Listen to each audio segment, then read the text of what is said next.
আপনার full body represent করে আপনার চুল এবং আপনার নখকে।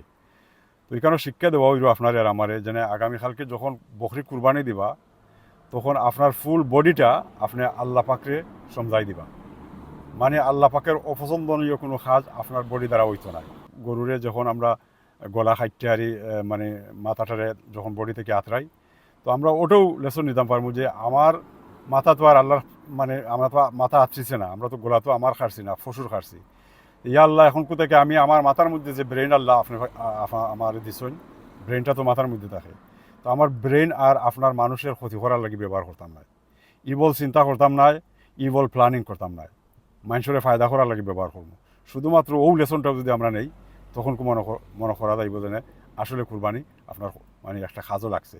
নতুবা আস্তা পুরাটা জিন্দগিও কুরবানি দেওয়া, কারণ ওলামা বলতে কই না যে কুরবানির গোস্ত আল্লাহ পাকের কাছে গিয়া পৌঁছে না, কুরবানির মাংসও পৌঁছে না, কুরবানির রক্ত পশুর রক্তও গিয়া পৌঁছে না। পৌঁছে গিয়া কোনটা আল্লাহ পাকের কাছে আপনার থাকুয়া গিয়া পৌঁছে। তো একটা থাকুয়ার যে অংশটা হইল গিয়ারি আপনার বডিলি পার্টস সকল আপনি আল্লাহ পাকের পছন্দের কাজে লাগাইরা, এটাই কুরবানি।